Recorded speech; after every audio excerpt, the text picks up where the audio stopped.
First of all, a very special morning to all my dear students. Students, as you know that we have discussed two part of this lesson already. Today we are going to discuss third and final part of this lesson, Carla and the greedy merchant. Students, in our last period, जो हमारी जो last period थी ना उसके अंदर हमने discuss किया था अभी किस प्रकार है ना कार्ला उस लालची व्यापारी को उसी की जो ठगी की जो ट्रिक उसने अपनाई थी ना चालबाजी की जो ट्रिक अपनाई थी उससे कैसे अपने जाल में फंसाती है उसी तरीके से आज हम डिस्कस करेंगे बेटा। न केवल उसको एक अपने जो पिता की जो लूटी गई जो है ना संपत्ति थी चीज़ें थी उसको वापस लेकर के आती है कार्ला, साथ में ना जो उस लालची व्यापारी को ना एक अच्छा खासा सबक सिखाती है। हमने लास्ट टाइम बेटा पेज नंबर 16 के जो लास्ट लाइन नहीं है वहाँ तक पढ़ा था। आज हम है ना पेज नंबर 17 से स्टार्ट करेंगे बिल्कुल टॉप से। एक बार मैं इसको अंडरलाइन भी कर देता हूँ बेटा। कहाँ से हम स्टार्ट करेंगे? ऑन दैट, यहाँ से स्टार्ट करेंगे बेटा। Let's start. And on that hand he had 3 very valuable rings that glittered in the sunlight, a diamond, a star sapphire and a ruby. उसने ना अपने हाथ के अंदर 3 बेशकीमती अंगूठियां पहन रखी थी जो सूर्य की रोशनी के अंदर क्या कर रही थी? चमक रही थी। और 3 अंगूठियों में से कौन कौन सी अंगूठी थी बेटा? वो अ डायमंड, एक डायमंड की थी, अ स्टार सैफियर और एक नीलम अंगूठी थी, एंड आ रूबी, और एक तीसरी जो अंगूठी थी वो क्या थी? माणिक अंगूठी थी। रूबी का मतलब क्या होता है बेटा? माणिक होता है। और सैफियर का मतलब क्या होता है? सैफायर होता है जो नीलम नहीं होता है उसको बोलते हैं सैफियर। और माणिक क्या होता है बेटा? जो रूबी का मीनिंग मैंने बताया, माणिक एक लाल पत्थर होता है जो बड़ा बेस कीमती होता है।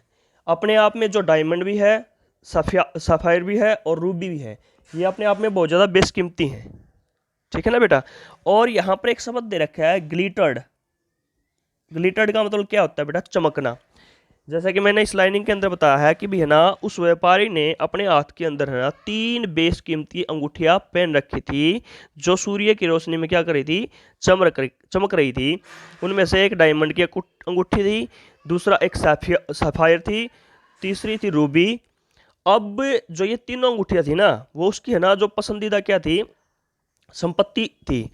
देवर अमंग हिज फेवरेट पोजेशंस, वो उसकी ना पसंदीदा संपत्तियों में से थी। पोजेशंस क्या होता है बेटा? ये जो अंडरलाइन कर रहा हूं मैं शब्द को, पोजेशंस मीन्स होता है संपत्ति। तो उसकी पसंदीदा संपत्ति थी। कार्ला क्या कहती है? जैसे अब वो व्यापारी ये कहता है ना, अभी तुम पहले वाली हमने क्लास में पढ़ा था, तुम ये क्या कह रही हो? तो कार्ला उसका रिप्लाई करती है, I take you at your words, मैं तो ना तुम्हारे ही शब्दों का पालन कर रही हूं।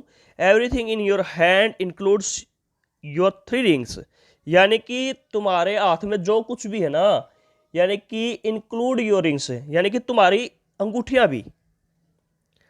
आफ्टर ऑल अ डील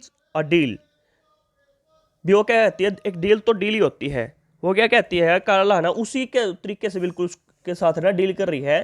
कार्ला कहती है कि भी मैं तो ना तुम्हारे शब्दों का ही पालन कर रही हूँ। एवरीथिंग का मतलब है जो वो तुम्हारे हाथ के अंदर ना, एवरीथिंग इन योर हैंड है, तुम्हारे हाथ के अंदर जो कुछ भी चीज़ है, और उनके अंदर वो 3 अंगूठियां भी शामिल है भी, क्योंकि एक डील तो डील ही होती है।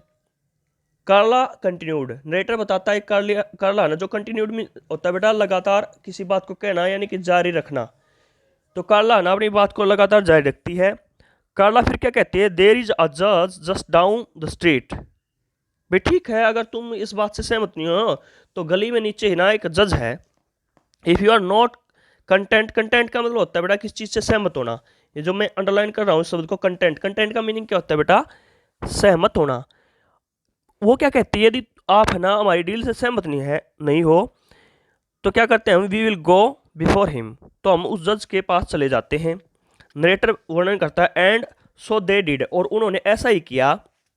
द जज listened patiently as Carla explain what had been said. तो जज ने ना बड़े ना धैर्य के साथ जो कुछ कार्ला कह रही थी ना उसको सुना। द जज ask the merchant if he had indeed agreed to pay everything in his hand. और जज ने ना उस मर्चेंट से, व्यापारी से पूछा क्या वास्तव में वो है ना जो उसके हाथ में जो कुछ सब कुछ था क्या उसको देने के लिए एग्री हुआ था। एग्री का मतलब क्या होता है, सहमत होना। तो मर्चेंट कहता है, अब मर्चेंट को भी शब्द नहीं मिल रहे हैं, व्यापारी क्या कहता है, वेल हाँ यस बट ऐसे करके वो यानी कि बोल नहीं पा रहा, उसकी मुंह से ना शब्द नहीं निकल रहे हैं। नेटर बताता है कि भी ये ना वो ऐसा क्यों करता है। द मर्चेंट स्टैमर्ड, स्टैमर्ड का मतलब होता है बेटा अकला करके बोलना। जज फिर से क्या कहता है, then a deal is a deal, तो एक डील तो डील ही होती है। और नरेटर बताता है कि द जज डिक्रीड, और जज अपना क्या कर देता है, डिक्रीड का मीनिंग क्या होता है बेटा, ये जो ये शब्द नहीं है डिक्रीड, इसका मतलब होता है निर्णय सुनाना या फैसला सुनाना। ये पहले भी एक शब्द आया था। और स्टैमर्ड जो वर्ड दे रखा ना यहाँ पर, स्टैमर्ड का मतलब होता है बोलने में भी झिझक होना या अकलाना वगैरह, उसको कहते हैं। और ये झिझक किसको हो रही थी, मर्चेंट को हो रही थी, व्यापारी को हो रही थी। नेक्स्ट हम पढ़ते हैं बेटा, जज फिर जैसा कि हमने पढ़ा है, जज फिर बता देता है कि भी है ना डील तो डील होती है, और इस प्रकार अपना निर्णय दे देता है। और जज क्या कहता है, and you must honour it, और तुम्हें इसका क्या करना चाहिए, सम्मान करना चाहिए। अब नरेटर बताता है, रेलेक्टेंटली, रेलेक्टेंटली क्या होता है बेटा, अनिच्छा से, बिना इच्छा के, न चाहते हुए भी किसी काम को करना। Reluctantly the merchant slipped the beautiful rings from his fingers and, क्या कर देता है वो उसको, हैंडिड देम टू कार्ला। न चाहते हुए भी जो है ना व्यापारी है ना अपनी जो उन सुंदर जो 3 रिंग थी ना उनको अपनी फिंगर से निकालता है और किसको दे देता है, हैंडिड किसको कर देता है, कार्ला को दे देता है। Carla put 2 of them in her pocket, Carla उनमें से जो 2 रिंग थी ना अपनी पॉकेट में डाल देती है। And had out the Ruby ring, और उसको ना जो रूबी की रिंग नहीं थी, जो माणिक रिंग थी, जो लाल पत्थर की बनी हुई रिंग थी, उसको बाहर ही रखती है वो। कार्ला फिर क्या कहती है, I am not a heartless person, मैं है ना एक हृदय विहीन व्यक्ति नहीं हूं। कार्ला ये बात कहती है कि यानी कि मेरे पास दिल है तुम्हारी तरह, मैं निर्दयी नहीं हूं। नेटर इस बात को बताता है, सी सैड, वो ये ऐसा कहती है, I will bet this ring means a great deal to you.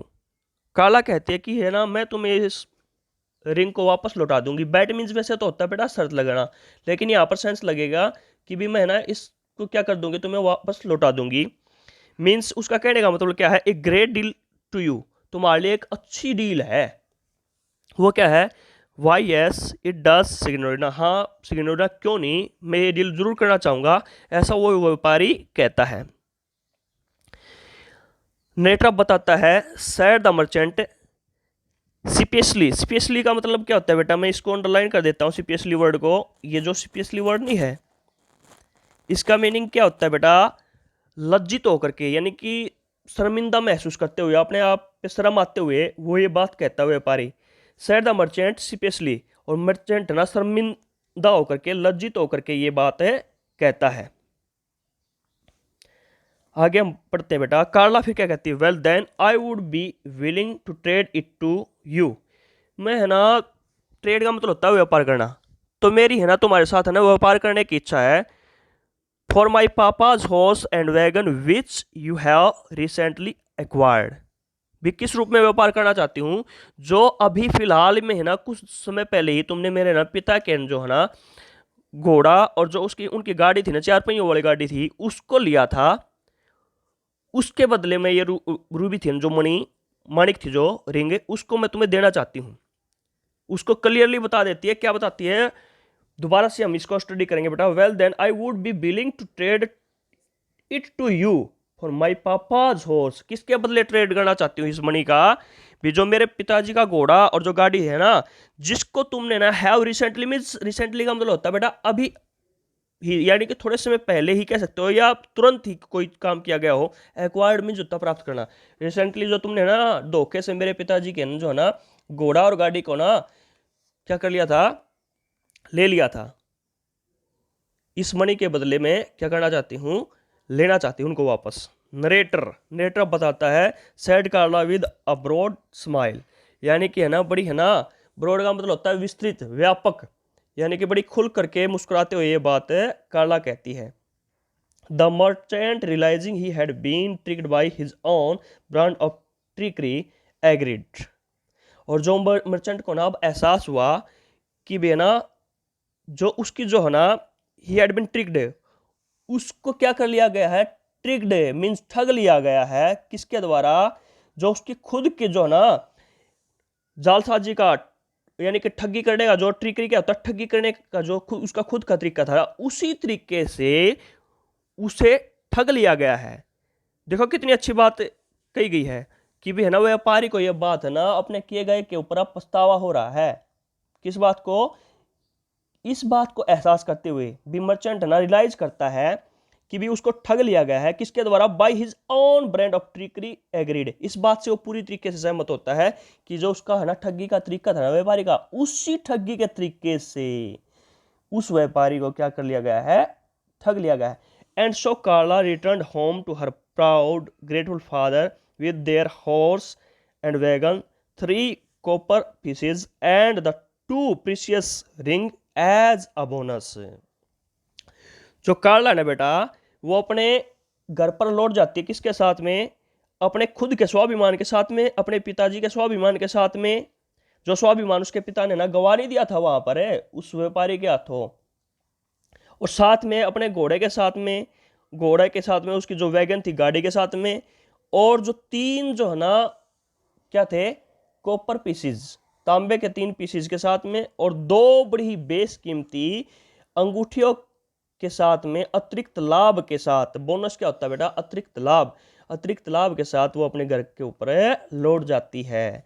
कहने का मतलब क्या है बेटा, यहाँ पर जो कार्ला ना अपने पिताजी का जो आत्म स्वाभिमान और खुद के स्वाभिमान के साथ में, और उनका जो घोड़ा गाड़ी, और जो 3 जो है ना कॉपर के जो पीसेस थे वो, और 2 बड़ी ही बेशकीमती जो रिंग थी ना, अंगूठियां थी, उनको अतिरिक्त लाभ के रूप में वो है ना अपने घर के ऊपर लौट जाती है। प्रीशियस यहाँ पर एक शब्द दे रखा है बेटा, प्रीशियस का मतलब होता है कीमती।